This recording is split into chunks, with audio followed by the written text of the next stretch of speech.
This week I'm delighted to welcome back the Spectator's chairman, Andrew Neil. He's been closely following the pact that the Scottish Greens have signed up with the SNP, or another ploy for independence. But is it a good deal for the SNP, or the Greens, or Scotland? Andrew, welcome back to Spectator TV. Good to be back and great to see Spectator TV doing so well.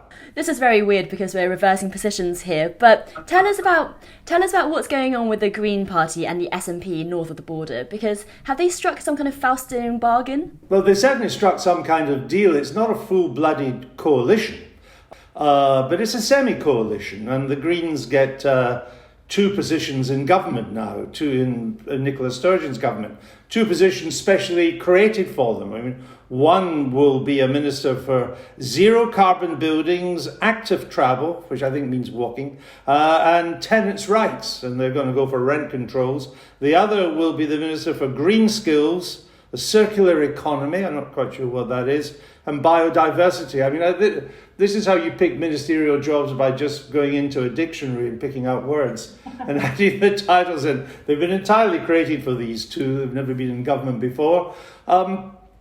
I think it's all optics. It's a bit performative here from Nicola Sturgeon's point of view. I think that she failed in the May Scottish Parliament elections. She did incredibly well, but she failed to get an overall majority. But if she now brings the 7 Green votes in, she can claim that she has a, quote, supermajority in Parliament for a second independence referendum, which she hopes she will win.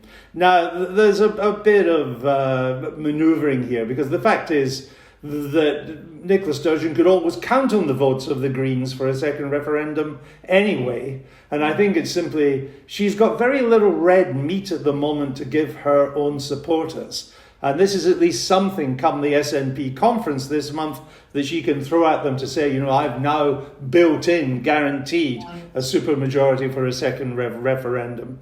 The Greens get their feet in government. These two characters get another £30,000 a year each for their wonderful roles in zero carbon buildings and circular economy. And I think there's probably the second reason why there's something in it. I mean, there's a lot of downsides, which we can come on to. I think the second performative or optical reason for Nicola Sturgeon is that COP26, the great big climate jamboree coming up in Glasgow in November, I mean, that's a Boris Johnson show. And Nicola Sturgeon, as the Minister of only a devolved Parliament, has felt a bit left out. She'll now be able to mingle with the great and the good, saying, I'm now in coalition with the Greens. The Greens are part of my government. That is how much I'm a Greenie myself. And I think that will help us strut the international stage a bit. Well, I did think it was funny, though, that Greta Thunberg, this sort of Joan of Arc character for the Green movement, you know, she said that Scotland is not a world leader on climate change. That can't have been convenient for Nicola Sturgeon.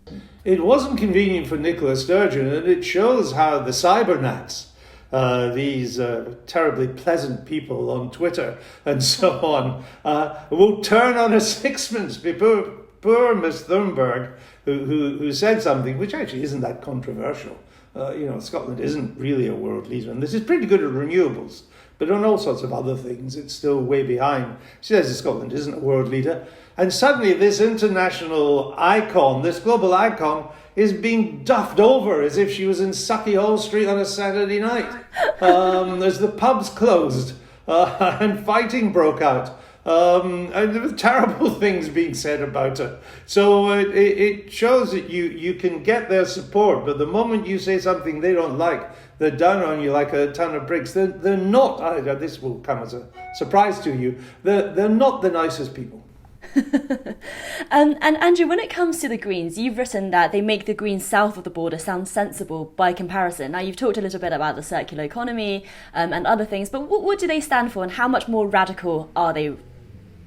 Well, put it this way, the English Greens are a lot more radical than the German Greens, who are very grown-up Greens, and they've been in government before, and they could well be in government in Germany again after the elections later this month.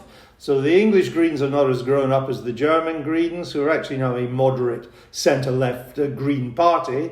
And the Scottish Greens are nowhere near as moderate as the English Greens. They're pretty much outliers in the Green spectrum, and they want to abolish the royal family. You know, lots of people want to do that. That's not particularly radical, but they want to confiscate all their lands as well. They want a wealth tax, and if the Scottish Parliament doesn't have power for a wealth tax, which it probably doesn't at the moment, they say that should be done by local authorities.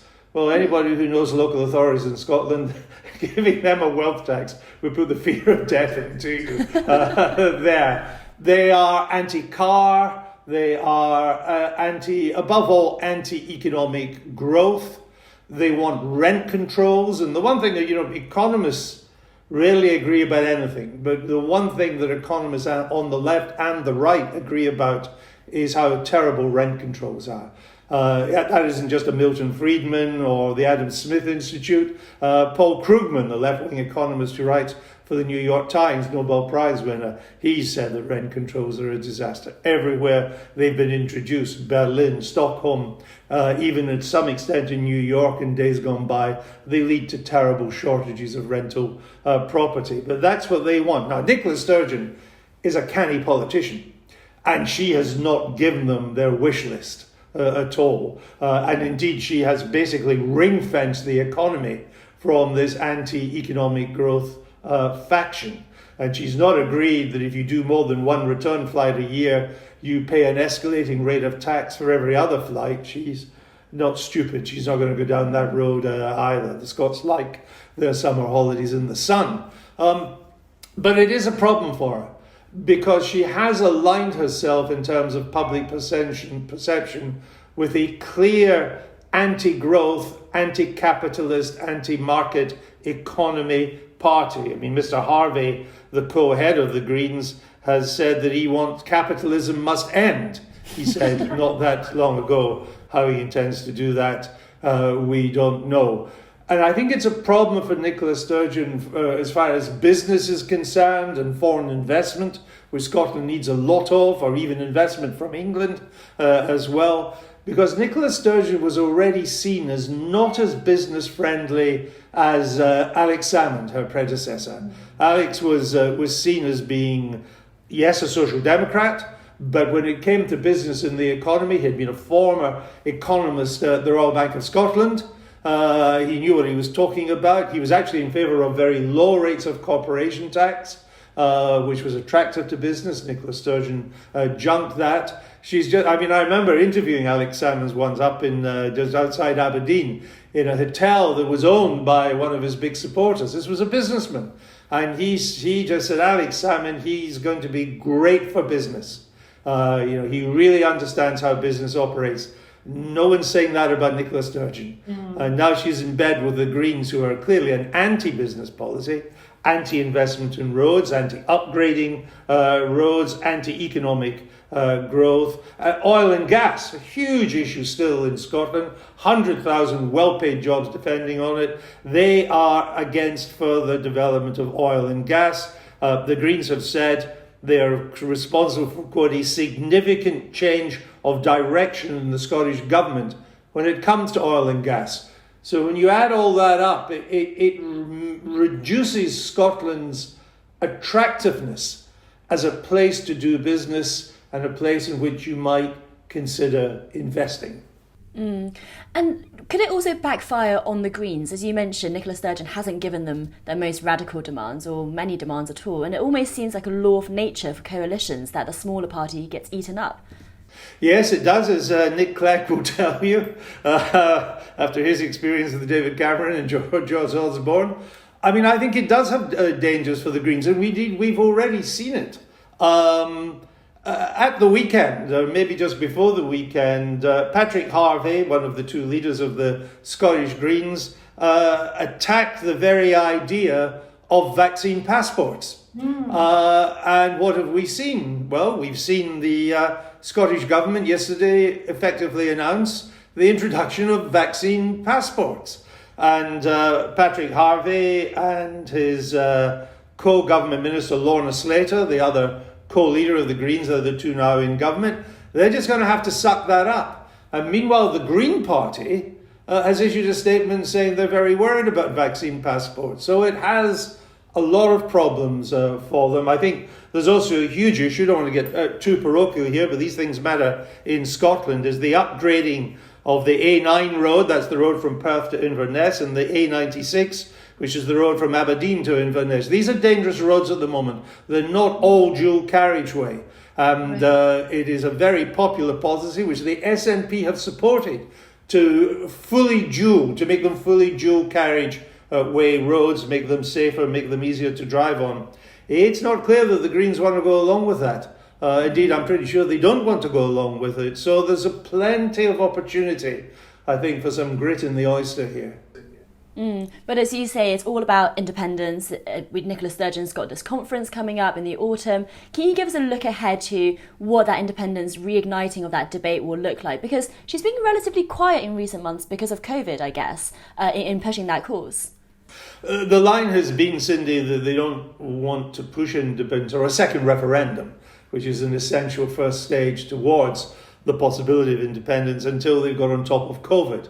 Now, that's a problem for them, because we learned yesterday from the World Health Organization that 50% of the top 20 COVID hotspots in the world are now in Scotland. 50%. So not quite clear that they're actually getting on top of COVID.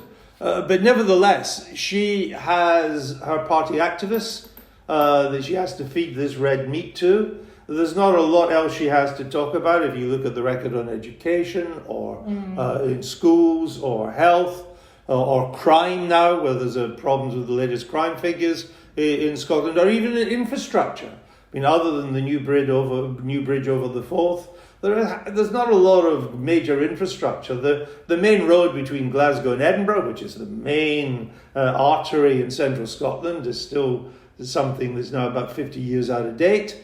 There's no high-speed railways in Scotland. There's no totemic infrastructure other than the bridge, which closes in bad weather, by the way, too. So you wouldn't want to make that too totemic. So she's not got a lot of red meat to throw. All that matters for them is independence. This, with alliance with the Greens, helps her get through that. She also thinks it's now a stronger argument with Boris Johnson. She can say, look, I've got a supermajority in the Holyrood Parliament. I've got 72 out of 129 votes when I add in the Greens for independence or for a second referendum, so you can't deny that to me. But I think Mr. Johnson will. And I think he'll say, look, until there's a clear indication that the Scots want a second referendum, and there isn't yet, only I think about 35% wanted on Nicola Sturgeon's timetable, I think he'll just say no. And there was a significant development from the Scottish Secretary of State in the past days, where he actually firmed up on what the yardstick would be for a second referendum, which was that the polls for a prolonged period of time need to show 60% or more of Scots want a second referendum. Now, they're nowhere near that at the moment. And he got criticised for saying that. But actually, I think it was a shrewd move. Because if the Westminster government does not give some kind of criteria as to what would trigger a second referendum, then Nicola Sturgeon could rightly argue that there was no democratic route to independence. Yes. That there was the Westminster government could just say no, no, no. Now, you can argue whether 60% is high enough or too high, that's one thing. But they've set a yardstick now, which means that there is a democratic route to a second independence referendum if it is the clear, and to use a favourite phrase of the Scottish nationalists, the settled will of the Scottish people that they want a second referendum. Very interesting, Andrew. And while I've got you here, I know that you've been following the situation in Afghanistan very closely. In all of your years of doing journalism, how big of a moment do you think that the last month that we've seen will be considered by history books? Oh, I think this is a watershed moment. I think it's huge. It's been compared to previous historic events in modern times. But actually, I think it combines all of them. It combines the retreat from Saigon in 1975. Actually, the retreat from Saigon was done in a rather more measured way, despite that famous helicopter picture coming off the US Embassy. There was a much more measured retreat because the Saigon government lasted for 2 years after the Americans had effectively withdrawn. It didn't all just happen overnight, despite that totemic picture. So I think it's as big as that. It has elements of farce and embarrassment of the Bay of Pigs invasion, when the CIA sponsored a anti-communist Cuban rebellion invasion, which ended in farce and total victory for Fidel Castro, secured his position in power, in fact. And, of course, the hostage situation in Tehran in 1980.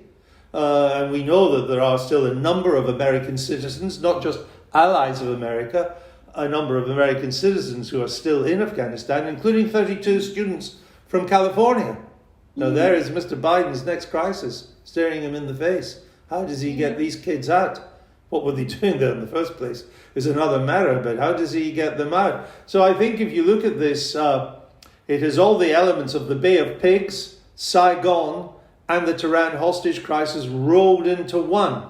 And out of that humiliation and embarrassment, and the denigration of American power and American standing in the world, comes major geopolitical changes, which can only strengthen the position of China in places like Pakistan as well as Afghanistan, and of Russia in the Central Asian stands, the stands that used to be Soviet, parts of the Soviet Empire.